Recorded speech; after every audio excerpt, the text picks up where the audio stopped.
Hello Internet, I'm the Disney Brain, and today I wanted to share some quick Dino Fury thoughts that have clung to me ever since I watched Unexpected Guest, otherwise known as the one where rightfully beloved PR mainstay Kelson Henderson cameos and hijinks ensue. The episode itself is mostly straightforward and has a lot of fun scenes, not unlike most of what we've seen from Dino Fury to this point. It's been a while since that episode premiered, but the writers have made it clear that my main talking point for today will continue to be one moving forward, for better or worse. So let's now get at the central topic here and address what I mean when I say that Dino Fury has, or at least continues to build on the foundation of what might become, a lore problem. As we all know, Dino Fury's first episode sets the tone here. By tying the morphing grid to the morphin masters, we get what amounts to our third reinterpretation of the source of PR power ever since Overdrive depicted it as a literal grid. This isn't the part I'm here to criticize though, since my thoughts on that now mirror my thoughts from back when we first saw it.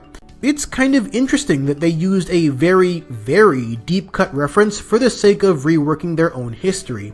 In a season that also balances the visual motifs of technology and ancient dinosaur-empowered aliens who fought in impossibly old wars, it makes a lot of sense to borrow and repurpose mythology from MMPR specifically.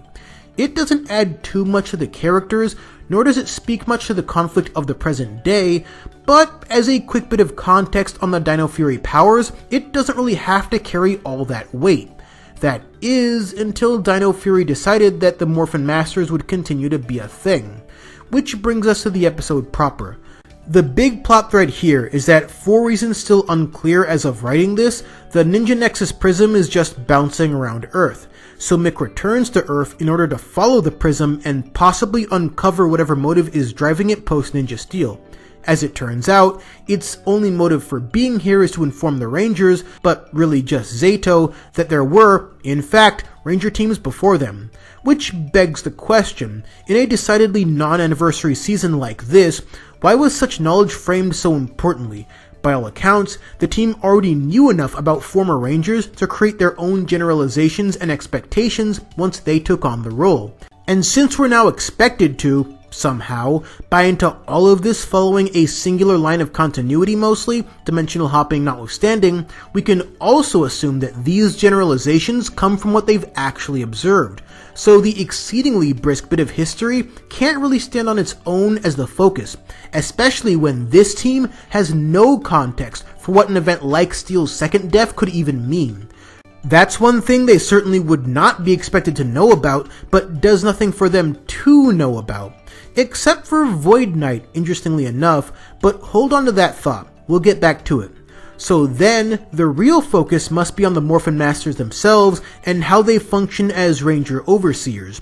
But if we're also meant to believe that their work, which has supposedly gone on for eons, is all structured around granting Ranger powers by way of artifacts and arbitrarily bringing people back to life, that raises an overabundance of questions that we do not have time to address individually.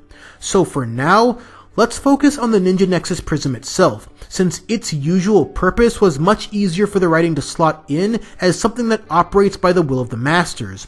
As a somewhat sentient device, it has the ability to respond to outside stimuli depending on the nature of any given stimulus. It can notably wall itself off. For example, if someone like Galvanax or his crew of morally dubious ruffians tries to extract its power. Meanwhile, the more pure-hearted Ninja Steel Rangers are able to access these powers and fight against evil, just as the Morphin Masters would have wanted. But to me, this comes off like a missed chance to do something far more interesting with the Dino Fury story, specifically as it pertains to the dynamic between Zato and Void Knight. Zato, being the upstanding citizen he is, and also telepathic, is able to communicate easily with the prism, but Void Knight never even gets the chance to try. The main reason that detail feels so jarring is because of what we learn about his comatose loved one. Void Knight is not an especially good person, but he also doesn't seem to have any qualms about the lengths he's willing to go to for his goals. So, on some level, he likely believes he's in the right. His posturing essentially makes him the master org to Zato's Cole, since both are clearly connected in some way. But more than even that, Zeto's response to personal loss is to do everything he can in the now to ensure that the Ravcon disaster doesn't repeat itself, whereas Void Knight's loss meant adopting a power he couldn't hope to control in an effort to salvage the past, one looking forward, the other looking back. Neither of their situations are fair to them, but their divergent responses inform the current conflict on a character level. This all goes back to the Ninja Nexus Prism, which is to some degree a judge of character and intent. Angling Void Knight's desire for the Nexus Prism as a thing empowered by the Masters, beings that can bring people back from the brink, fits very easily into proceedings. But then, having Void Knight obtain that power just to get rejected by it would force him to question the tenability of his methods. And at that point, he'd either double down or have himself a good hard think about his place in all this. Meanwhile, that same prism would still remind Zeto, and this is a very generous read, that past Ranger teams did incur losses and hardships, but they all succeeded in the end. It's not just a reminder that his way is the right way, it's a reminder that the fight they face ultimately bears fruit. But, also similar to Wild Force, even with such a generous read, the dots don't quite connect as is. This isn't the most one-to-one comparison in the world, but bear with me, I promise it's going somewhere. You'll recall that Kite stripping the Wild Force Rangers of their Zords was a really head-scratching thing to do, as the Rangers neither polluted the Earth nor lost their will to save it. Such a story beat, framed as a test, only really works if their never give up mantra was actually on the decline and the orgs seemed to be pulling ahead. But neither of those things happened. Likewise, Zeto connecting with an artifact that only serves to reaffirm his quality of character doesn't make much sense, because his character was never in question. Him learning that other Ranger teams were empowered by the Morphin Masters does nothing to further guide him or his team, especially when showcasing Ninja Steel and Beast Morpher's moments specifically. Ninja Steel looks to add credence to the idea of moral standing, since that's how those 6 were chosen, but nothing about this team is morally off base. And the Beast Morphers clip could suggest the hardships I mentioned earlier, but this team so far hasn't really needed that much of a pick-me-up. In fact, Zeto is currently retaining his hope that he isn't the only Ravconian left, and Ion will soon reward that sentiment. And the others, including all of the villains, have basically nothing to do with what's happening here. But that's really the take-home message, isn't it? Because when it comes right down to it, the Nexus Prism itself doesn't really have a place here. Nothing about what it is, what it does, or what it signifies matters to this story, even though it clearly could have.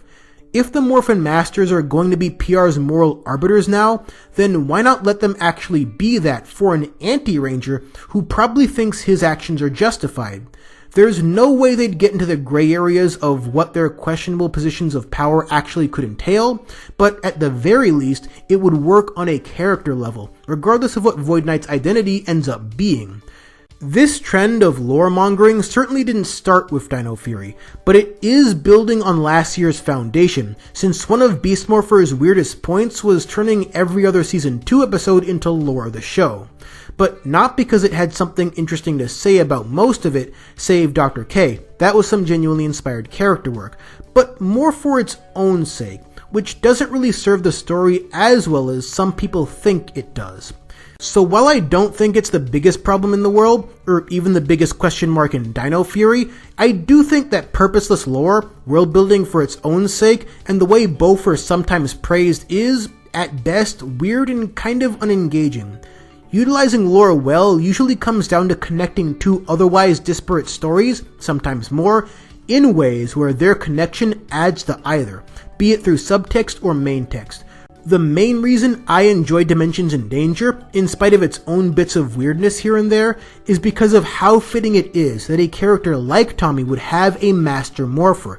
Not just because it's a neat device, but because he's paranoid about not having enough power to save the world post-Legendary battle. A battle where it took an army of Rangers just to win.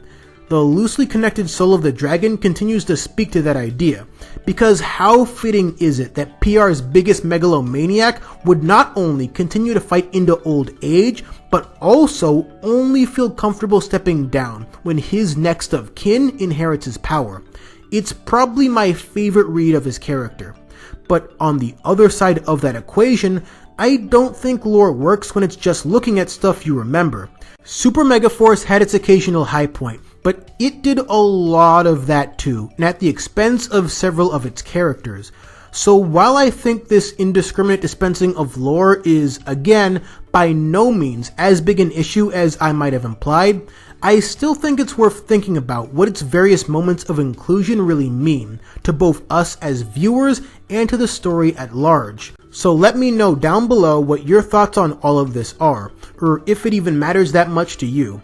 Either take is appreciated here, and it will at least hold us off until Netflix releases the next few episodes, and then we'll immediately be in hiatus mode all over again. But until then, thanks for watching.